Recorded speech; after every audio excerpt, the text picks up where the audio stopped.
Madame la Présidente, Madame la Première ministre, Mesdames et Messieurs les ministres, Madame la Présidente de la Commission, Madame la Rapporteure générale, mes chers collègues. Le groupe Lyot a pris l'initiative de cette motion de censure parce que nous défendons plusieurs valeurs qui sont attaquées par ce texte sur les retraites. Nous défendons une nation française décentralisée politiquement, mais aussi socialement. Nous défendons une société solidaire qui aide chaque citoyen à trouver sa place. Une république sociale telle qu'elle est inscrite dans notre Constitution. Nous défendons aussi une société libre qui permet à chacun de choisir sa vie, y compris le moment de sa retraite. Au début de l'examen du projet de loi sur les retraites, nous avons parlé de déni de démocratie. Depuis, le gouvernement a usé de toutes les manœuvres possibles pour contourner et contraindre le débat parlementaire pour tordre les procédures. L'Assemblée nationale, seule représentante du peuple français, n'aura jamais voté sur ce projet de loi qui cristallise les tensions, les inquiétudes et la colère de nos concitoyens. Je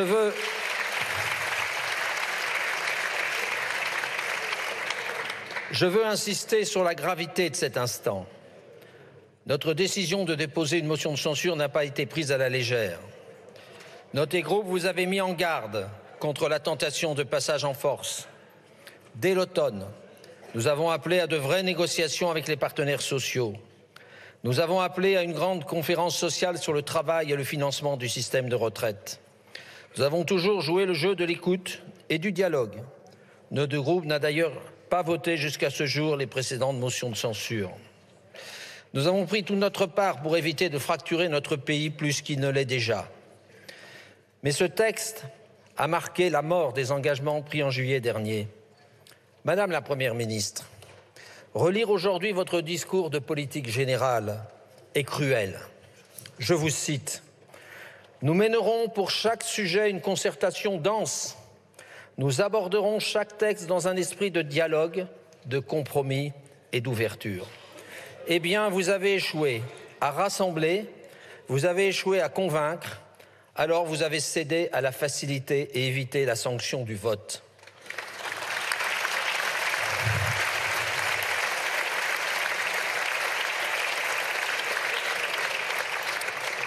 D'autant qu'en réalité, rien ne vous obligeait au 49.3. Le courage, le respect des institutions, le respect de vos engagements auraient dû conduire au vote. Nous voulions voter. Même les groupes de la majorité voulaient voter. Ce vote, vous l'auriez très probablement perdu. Mais c'est la règle en démocratie.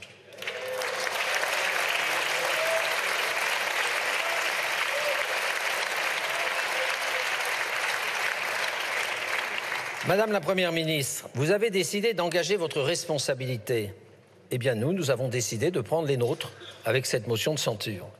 Et pour la déposer, nous avons reçu le concours de nombreux députés d'autres groupes politiques. Et je tiens ici à tous les remercier. Nous avons déposé cette motion de censure car vous avez clairement détourné l'esprit de la Constitution. Vous avez fait le choix tout d'abord de recourir à cette fausse loi de financement rectificatif de la sécurité sociale dès janvier, alors même que la loi initiale était à peine votée. La note du Conseil d'État ne nous a pas été transmise. Nous savons que certains des articles du texte sont de véritables cavaliers sociaux.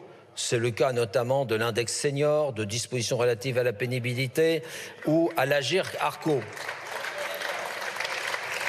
Ce que je dis ici n'est ni anecdotique ni technique. Vous avez délibérément choisi cette procédure pour préparer un éventuel passage en force. Une procédure qui facilite le recours à un 11e 49.3 en un an.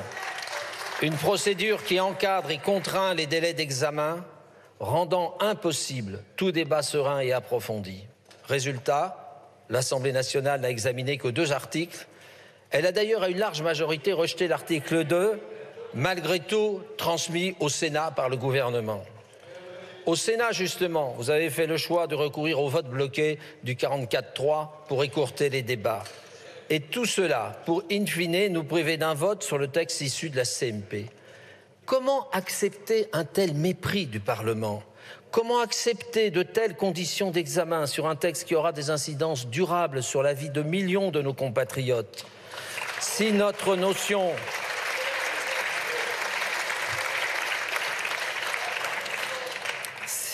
motion venait à être rejetée, nous userions de la dernière arme, le recours au Conseil constitutionnel. Celui-là tranchera en droit.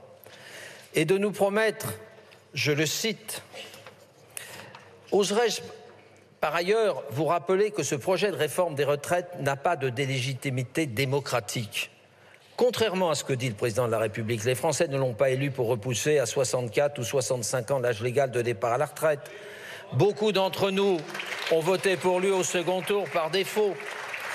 Quant aux élections législatives, au premier tour, seuls 13% du corps électoral ont voté pour des candidats soutenus par le président de la République. Et au second tour, vous n'avez obtenu que 250 sièges pour former ici une minorité présidentielle. Alors qu'il fallait un vrai dialogue avec les forces politiques et les partenaires sociaux, vous n'avez proposé aux organisations syndicales qu'un semblant de concertation, ajoutant au déni de démocratie politique un déni de démocratie sociale. Le président Macron, après sa réélection, reconnaissait que, je cite, « nombre de Français avaient voté pour lui, non pour son programme, mais pour faire barrage à l'extrême droite. » Et de nous promettre, je le cite, « j'ai conscience que ce vote m'oblige pour les années à venir ». Qu'est-il advenu de cette promesse, Monsieur le Président? Qu'en est-il du fond de cette réforme? Rappelons que ce projet de loi a été vendu autour de deux arguments, la justice sociale et le financement durable de notre système de retraite. Votre premier argument ne tient pas. Vous le savez, au fond de vous, le recul de l'âge légal de 62 à 64 ans cristallise en réalité toutes les injustices. Les 17,7 milliards d'euros d'économies attendues sont essentiellement portés par les plus modestes. Ils portent sur ceux qui auront à travailler plus sans voir leur pension progresser, sur ceux qui ont commencé à travailler tôt, qui exercent souvent des emplois pénibles, précaires, ceux qui ont des carrières hachées, et donc principalement les femmes. Ce sont toutes ces personnes qui ont été peu reconnues lors de la crise sanitaire et qui subissent maintenant l'inflation de plein fouet. Cette réforme augmentera la précarité de nos compatriotes qui, après 55 ans, sont souvent, hélas, déjà poussés vers la sortie, le chômage ou le RSA. Conscient des inégalités que vous aggravez, vous avez tenté d'atténuer l'injustice de votre projet en introduisant des mesures cache-misère mal calibrées, quitte à aboutir à des usines à gaz. La promesse de pension minimum à 1 200 € pour tous n'est qu'une illusion, voire un mensonge révélé par l'obstination de plusieurs de nos collègues à demander la vérité. Après nous avoir dit qu'ils n'avaient aucun compte à nous rendre, le ministre a reconnu que la mesure ne toucherait pas 200 000 bénéficiaires, mais entre 10 000 et 20 000 personnes chaque année. Autre tour de passe-passe, celle de faire croire que nos concitoyens qui ont commencé à travailler avant 21 ans ne cotiseraient jamais plus de 43 ans. Tout ceci est faux. Les conditions pour bénéficier du dispositif carrière longue sont bien plus complexes. La réalité, c'est que dans 2 tiers des cas, ces personnes devront cotiser plus de 43 annuités. J'en viens à présent à votre deuxième argument, le redressement des comptes de la branche retraite.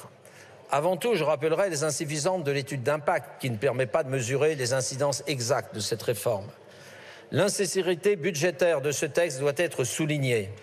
Ainsi, les 17,7 milliards d'économies ne tiennent pas compte des effets dus à l'accroissement des dépenses sur l'assurance maladie, le RSA, les allocations chômage, l'invalidité, que les spécialistes estiment entre le tiers et le quart des économies à réaliser. Et à l'issue de l'accord trouvé en CMP, les dépenses supplémentaires s'élèvent à un peu plus de 7 milliards.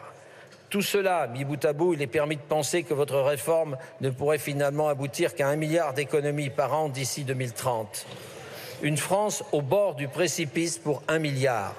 La priorité serait plutôt de s'attaquer, Monsieur le ministre du Budget, au déficit de 155 milliards du budget de l'État. Ainsi, non seulement vous n'arrivez pas à atténuer l'injustice de cette réforme, mais par ailleurs, vous n'assurez pas non plus l'équilibre du système de retraite. C'est bien qu'au final, on s'interroge, tout ça pour ça.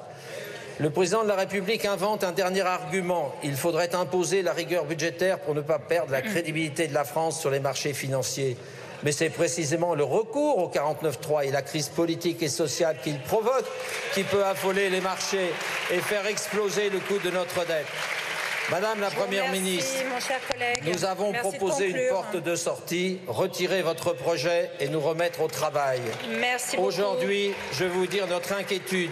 Nous voyons un pays qui se déchire, des institutions bloquées, une démocratie aujourd'hui. Je vous remercie de conclure, mon cher collègue.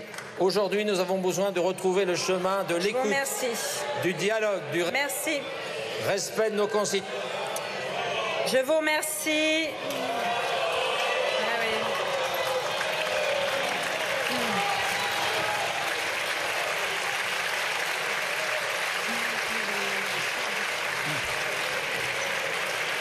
Je vous remercie de bien vouloir quitter la tribune, mon cher collègue.